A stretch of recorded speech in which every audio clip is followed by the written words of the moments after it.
Assalamualaikum warahmatullahi wabarakatuh. Salam sejahtera untuk kita semua. Salam sehat.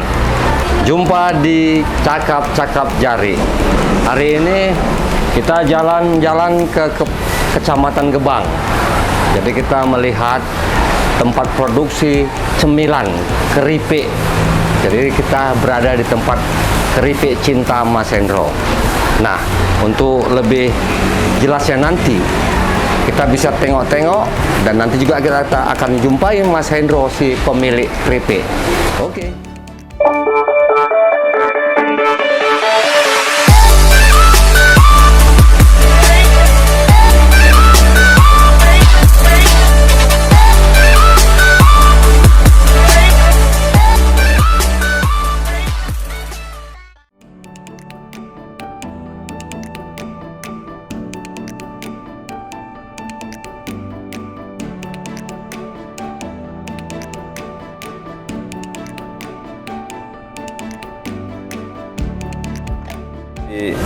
Setelah sekian lama, ini kesempatan yang baik buat saya ke Langkat, silaturahim dengan sahabat-sahabat yang di Binjai, di Langkat, di Medan, khususnya di Langkat hari ini.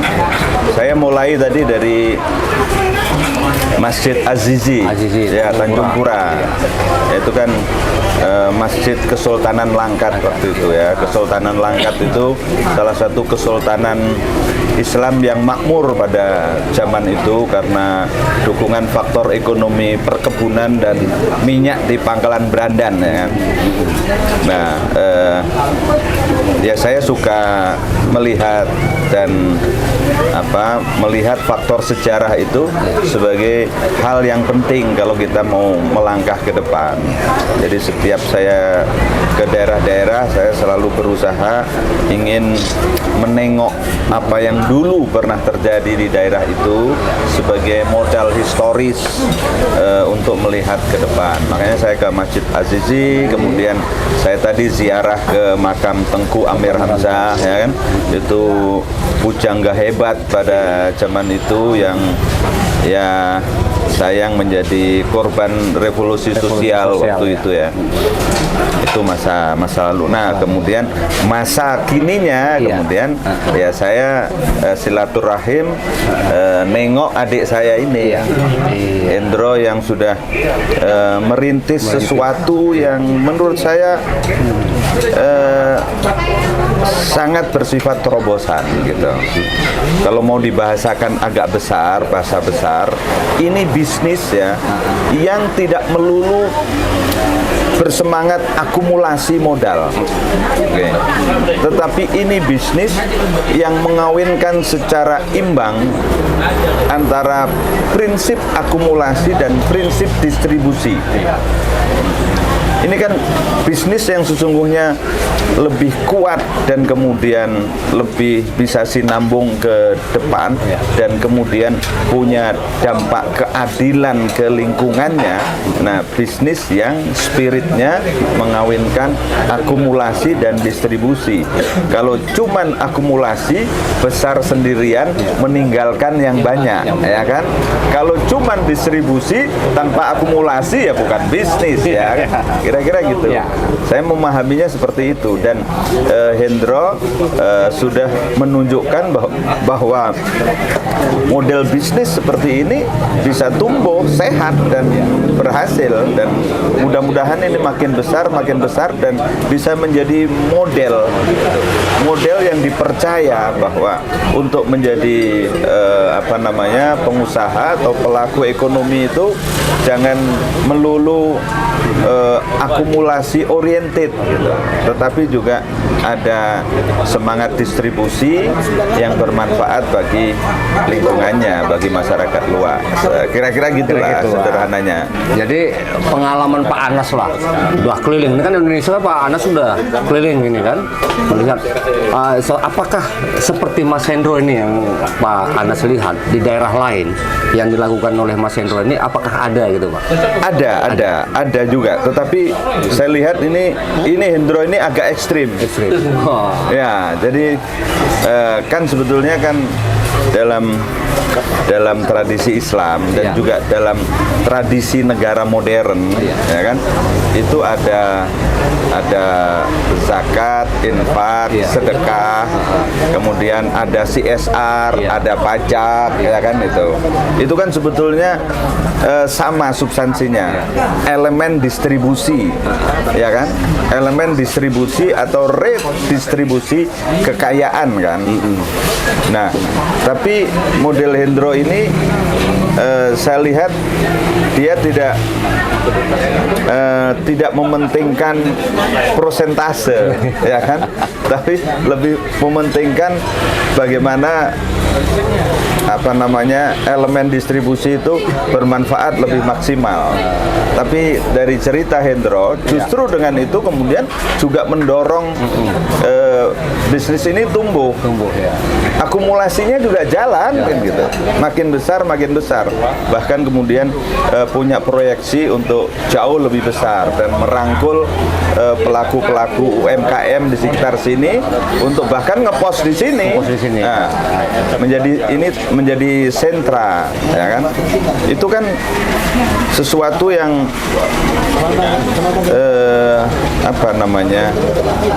sebetulnya menunjukkan bahwa bisnis itu bisa juga dijauhkan dari kata serakah, ya kan? Bisa juga gitu. Ini Hendro membuktikan itu, ya kan? Ya kan?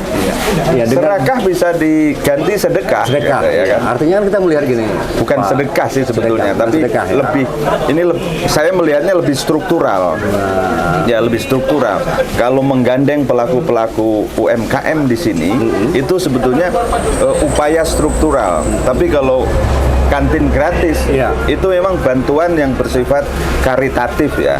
Tapi kalau menggandeng pelaku-pelaku UMKM di sini, itu adalah perbaikan struktur ekonomi dan itu lebih mendasar. Nah, itu. Jadi yang dilakukan Mas Hendro ini kan luar biasa, Pak Anas. Artinya apa?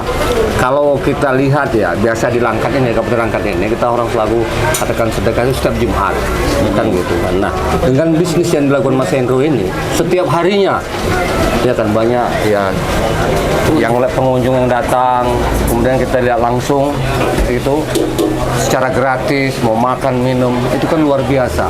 Nah, yang saya tanya ini dalam sistem ekonomi perdagangan, pemasaran itu apa? Ini seperti apa ini Pak Anas? Karena kalau kita artinya memasarkan ini cukup produk, kita ini gini Pak. Ini setiap hari Pak, mengeluarkan dari kos itu. Jadi ini apa ini Pak namanya Pak? Kalau saya melihatnya ya, bahwa dengan cara memperkuat elemen distribusi ini, Hendro sesungguhnya sedang merangkul pasar, ya kan?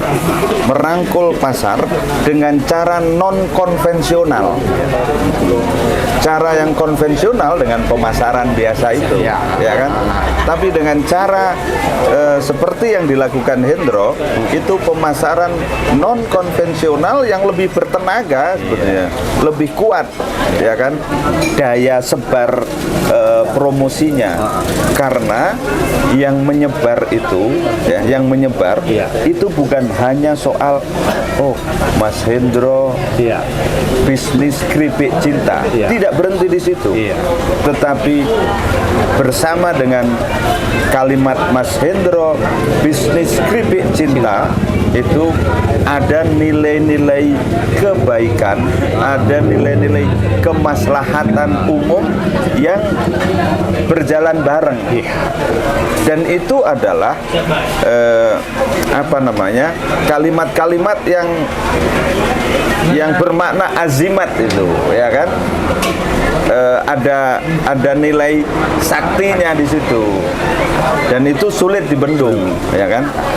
Nah, itu menurut saya, karena itu kemudian daya ungkit, ya, daya gerak promosinya menjadi berlipat-lipat, lebih kuat lagi. Jadi tidak perlu lagi pakai media lagi Pak ya? Yaitu medianya, apalagi kemudian masuk ke pemasar-pemasar loyal yang gratis, yaitu pemasar-pemasar dari mulut ke mulut, ya kan? Nah, pemasar dari mulut ke mulut tentang produk yang berkualitas dan tentang kebaikan di dalam bisnis ini, nah, itu tidak ada tembok yang tidak bisa ditembus. Gitu. Jadi inilah seharusnya dicontoh oleh pengusaha lain seperti Mas Hendro ini ya, Pak Anas, yang perlu dicontoh gitu kan. Menurut saya, kalau pelaku bisnis di Indonesia, ya kan, semuanya pakai metode ini, tidak akan ada isu tentang kesenjangan. Tidak akan ada isu tentang ketidakadilan, tidak ada isu tentang penyingkiran, karena semuanya terangkul gitu. Jadi menurut saya nilainya adalah itu tadi, ada tradisi baru membangun bisnis yang mengawinkan antara itu tadi semangat akumulasi dan semangat distribusi. Kalau akumulasi saja itu yang gede tambah gede, tapi yang kecil kan tertinggal jauh kan gitu. Kalau yang gede tambah gede, yang kecil tertinggal jauh, nanti yang gede tidak terkontrol dan itu nanti dampaknya jauh luas ke apa yang sekarang populer disebut sebagai oligarki, ya kan? Nah, ini bisnis Mas Hendro ini bisnis yang anti oligarki, pro keadilan, kira-kira gitu. Ya kan? Oke. Jadi cakap-cakap jari ini menarik. Kebetulan kita ketemu tokoh nasional Bapak Anas Urbaningrum. Jadi beliau memang khusus datang ke Sumatera Utara, Pak ya? Khusus. Jadi bukan hanya Langkat. Pak Anas juga udah berkunjung ke Binjai, ke kota-kota yang ada di Sumatera Utara. Jadi dia sangat spesifik sekali datang ke Langkat. Karena sebelum datang ke Keripik Cinta ini, Pak Anas sempat mengunjungi Masjid Azizi, ya, dan ziarah ke makam Tengku Amir Hamzah. Hari ini diluangkan waktunya menemui Mas Hendro, ya kan, melihat langsung keadaan Keripik Cinta. Penuh sentuhan cinta ya Mas Hendro ya. Kalau Tengku Amir Hamzah itu merumuskan cinta dengan kalimat-kalimat indah dalam puisi-puisinya. Nah, Mas Hendro itu merumuskan cinta dengan produksi keripik dan kemudian bisnisnya berkembang, meluaskan cinta itu dalam bentuk distribusi manfaat bagi orang banyak. Jadi Mas Hendro sebetulnya produsen puisi, tapi puisi ekonomi yang bermanfaat langsung bagi lingkungannya, gitu. Oke, mantap ya kan. Ini langsung ya kan ketemu ini kan. Payah nih di Langkat ini, payah nyari seperti ini. Jadi datang Pak Anas inilah membuat kita sebagai apa, harus semangat ya kan, motivasi kita, dan untuk pengusaha-pengusaha yang baru akan tumbuh mencontoh ya kan gebrakan Mas Hendro. Kita lanjut lagi, nanti kita cakap-cakap dengan Mas Hendro-nya. Jadi cukup ya kan ketemunya sampai di sini. Wabillahi taufiq wal hidayah. Wassalamualaikum warahmatullahi wabarakatuh.